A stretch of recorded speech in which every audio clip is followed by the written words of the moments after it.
Hello बच्चों, आज हम डिस्कस करेंगे बी मैलिनोवस्की की 1966 में आई book Argonauts of the Western Pacific. ये एमए सोशियोलॉजी सेमेस्टर 1 कोर्स 3 की यूनिट 3 है। स्टार्ट करते हैं। Malinowski, B Malinowski 1966 Argonauts of the Western Pacific. ये पार्टिसिपेंट ऑब्जर्वेशन पर आधारित बुक है जो मैलिनोवस्की ने किया था। पार्टिसिपेंट ऑब्जर्वेशन का प्रयोग, इसमें इन्होंने कलरिंग के बारे में भी बताया। सबसे पहले बता दें कि जो पार्टिसिपेंट ऑब्जर्वेशन है इसका प्रयोग सबसे पहले 1914 में हेल्डर एंड लिंडमैन ने अपनी बुक डायनामिक सोशल रिसर्च में किया। उसके बाद बी मैलिनोवस्की ने टोबियार्ड आइसलैंड का अध्ययन, जो कि वहाँ पर आदिवासी लोग रहते थे, उनका अध्ययन पार्टिसिपेटरी ऑब्जर्वेशन के अंतर्गत किया। ठीक है, क्लियर है ये सबको कि पार्टिसिपेट ऑब्जर्वेशन का यूज़ सबसे पहले 1914 में हेल्डर एंड लिंडमैन ने अपनी बुक डायनामिक सोशल रिसर्च में किया। तो ये क्वेश्चन भी बनता है जब पार्टिसिपेट ऑब्जर्वेशन की बात आती है कि ये सबसे पहले कब शुरू हुआ, तो इसका प्रयोग हेल्डर एंड लिंडमैन ने अपनी बुक डायनामिक सोशल रिसर्च में किया। उसके बाद टोबियार्ड द्वीप का अध्ययन किया मैलिनोवस्की ने, तब इसका यूज़ किया। आगे चलते हैं। एक बात और कि हर किसी का पढ़ाने का अलग अलग तरीका होता है, हर किसी का पढ़ने का तरीका अलग अलग होता है। किसी को बात एक बार में समझ आ जाती है, किसी को कई बार में आती है, किसी को देर से आती है, किसी को बहुत जल्दी आ जाती है। तो हर एक कोई एक जैसा नहीं हो सकता, सबका तरीका अलग अलग होता है, पढ़ने का भी और पढ़ाने का भी, याद करने का भी, समझने का भी। तो इस पर कोई इशू नहीं है। अगर किसी को धीरे से आवाज़ मतलब स्लो लग रहा हो वो अपनी स्पीड तेज़ कर लेना, जिसको तेज़ लग रहा हो वो कम कर लेना। आपके हाथ में इसकी कमांड रहती है अपने फ़ोन की, तो आप लोग कर सकते हैं। क्वालिटी क्लियर करने के लिए 480 या 720 करके अच्छे से आपको ये दिखाई देगी। बाकी अगर PDF चाहिए तो आपके ग्रुप में मैं भेज चुकी हूँ ऑलरेडी, और टेलीग्राम ग्रुप में भी भेज दूँगी। ठीक है, आगे बढ़ता है। कलरिंग की बहुत चर्चा होती है, कलरिंग के बारे में भी मैलिनोवस्की बात करते हैं। तो ये है समुदाय के बीच हर समय के लिए रहकर, किसने? मैलिनोवस्की ने।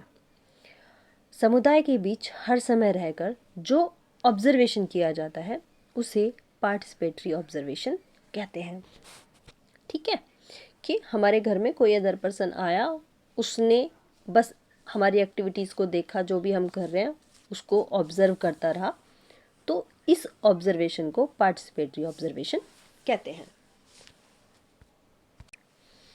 अब है मैलिनोवस्की ने, बहुत ध्यान से सुनना, एक बार कहानी की तरह इसको सुन लोगे तो पूरी की पूरी बुक एज इट इज़ आपको याद हो जाएगी।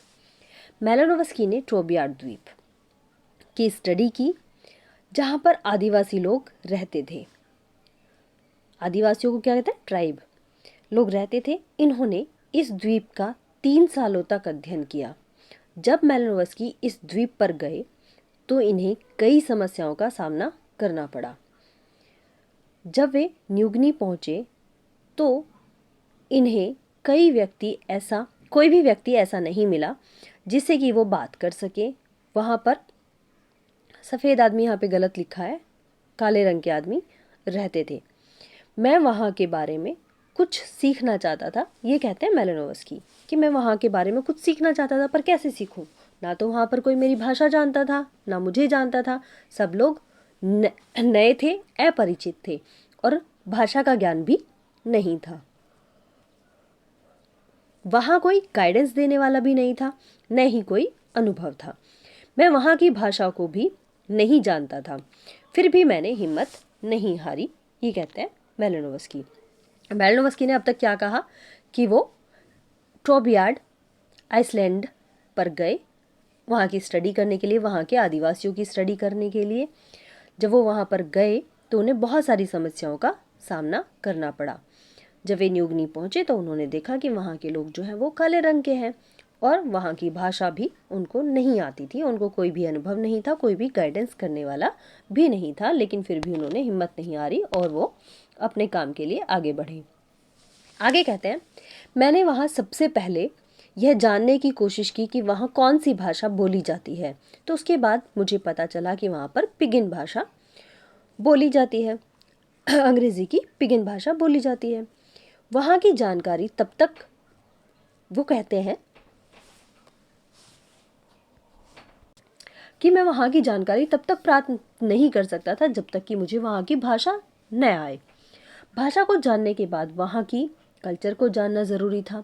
मैंने वहाँ की पूरे दिन की एक्टिविटीज़ देखी और इस पर सोचा। फिर उन्होंने इसको, जो पिगिन भाषा है, उसको भी सीखा। उसके बाद गांव ओमाराकाना जगह पर मैंने रहना शुरू किया। ठीक है, मेलानोव्स्की ने पिगिन भाषा सीखी, अंडमान आइसलैंड का उन्होंने अध्ययन करना स्टार्ट किया, वहाँ पर रहना शुरू किया। कौन सा गांव था? गांव का नाम था ओमाराकाना। ठीक, भाषा कौन सी थी? पिगिन। और पार्टिसिपेटरी रिसर्च उन्होंने शुरू किया। क्या है? भाषा को जानने के बाद वहाँ की कल्चर को जानना ज़रूरी था। मैंने वहाँ की कल्चर को, वहाँ पूरे दिन की एक्टिविटी देखी और उस जगह, उसके बारे में सोचा। गांव ओमाराकाना जगह पर मैंने रहना शुरू किया और उसे अपने रहने का स्थान बनाया। गांव की पंचायत आदि कार्यक्रम में भाग लेना शुरू किया। उनके उनके सभी त्योहार आदि में भाग लेना शुरू किया। गांव की कोई भी घटना हो उसमें मैं भाग लेता था। मैंने वहाँ की आपस की गपशप में भाग लेना शुरू किया। गांव की विकास की मीटिंग, चुटकुले, कहानी, वहाँ की पुरानी जानकारी, मुहावरे, लोकगीत सुनने भी शुरू किए।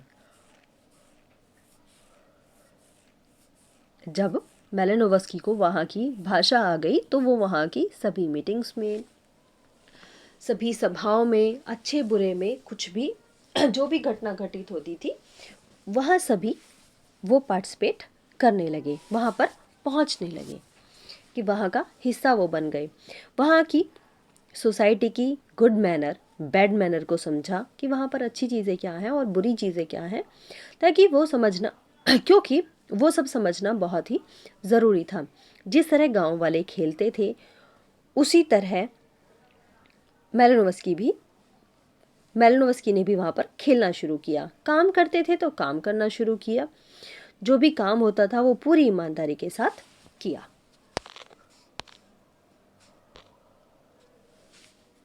ताकि वो सच्चाई का पता लगा सके। अब क्या है, उनकी परेशानियों को समझा, समस्याओं को समझा, उन्होंने पूरी तरह समझकर प्रश्न किए। अब अपने उत्तरदाता से ऐसे प्रश्न करने चाहिए जिन्हें वे समझ सके। उनसे यह पूछें कि आपके यहाँ जो अपराध है आप इसे कैसे कंट्रोल करते हैं। उत्तरदाता से जब मैंने इस तरह के प्रश्न किए तो उनको कोई इस तरह के प्रश्न करने चाहिए कि जिससे उनको कोई परेशानी ना हो।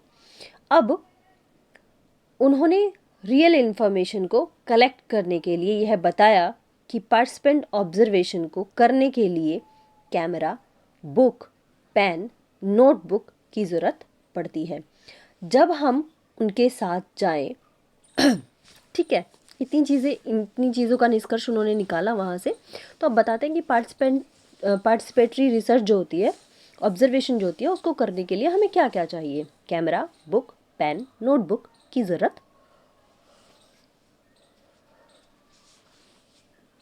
शोधकर्ता को पड़ती है। जब हम उनके साथ जाएं तो ये चीज़ें हमारे साथ हमेशा होनी चाहिए। सेकंड पर्सन की फीलिंग को समझना बहुत ही ज़रूरी होता है। कल्चर, ऑर्गेनाइजेशन, स्टैटिकल डाटा, इन तीनों को कलेक्ट करना है। जो हमने उनकी इन्फॉर्मेशन ली है तो मानसिक सोच के आधार पर ही ली है। जो ट्राइब ने सामाजिक कार्य के बारे में बताया, उनके व्यूज़ को समझना भी आवश्यक है। मतलब कि ये बात मेलानोव्स्की कहते हैं कि जो कल्चरल ऑर्गेनाइजेशंस, स्टैटिकल डाटा, इन तीनों को कलेक्ट करना बहुत ज़रूरी होता है। और जो हमने उनकी इन्फॉर्मेशन कलेक्ट की उनकी मानसिक सोच के आधार पर की, क्योंकि वो उनकी भाषा जान गए, उनकी सभाओं में जाने लगे, उनसे अच्छे से वो घुल मिल गए। जो ट्राइब ने सामाजिक कार्य के बारे में बताया उनके व्यूज़ को समझना आवश्यक है। अब क्या था इसमें? 3 चीज़ें, social system, cultural organisation, statical data. ये तीनों वेज हैं जिनको वहाँ पर जाकर समझना बहुत ही ज़रूरी है। अभी क्या है, 3 स्टेजेस या फिर सजेशंस या वेज कि अगर आप वहाँ पर जा रहे हैं तो कौन कौन से तरीके होते हैं किसी भी पार्टिसिपेटरी ऑब्जर्वेशन को करने के। स्टैटिकल, डॉक्यूमेंटेशन, लिमिट,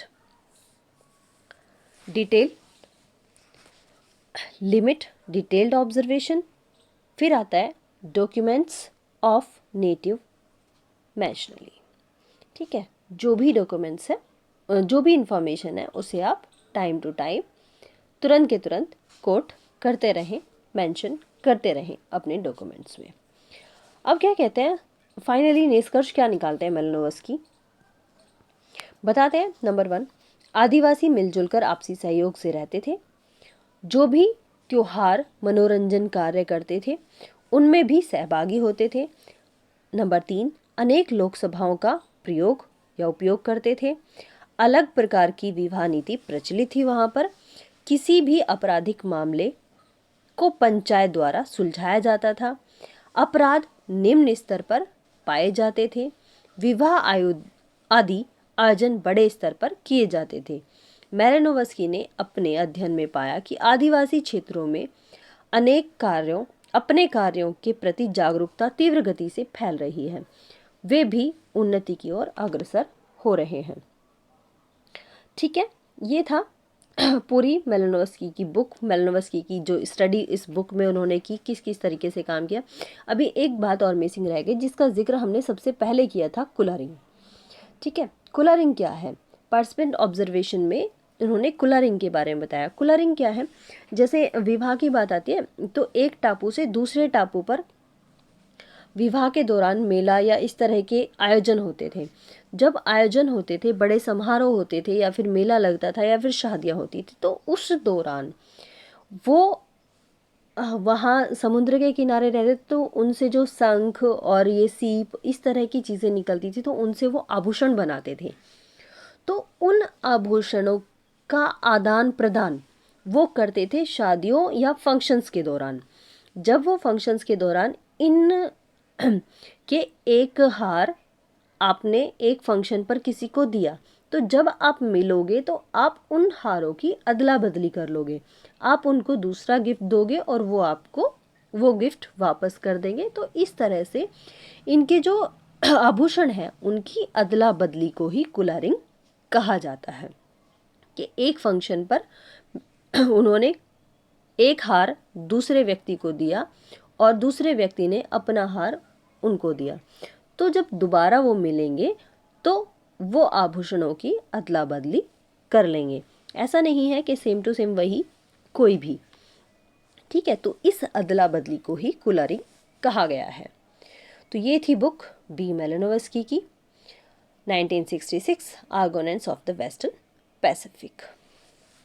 ओके बच्चों, कैसी लगी मुझे बता देना। और भी बुक्स हैं जो भी तुम्हारे सिलेबस में, वो भी मैं कराने की कोशिश करूँगी। Okay, bye bye, best of luck. और जिन्होंने चैनल सब्सक्राइब नहीं किया है वो कर लेना। ठीक है भाई, ओके बाय।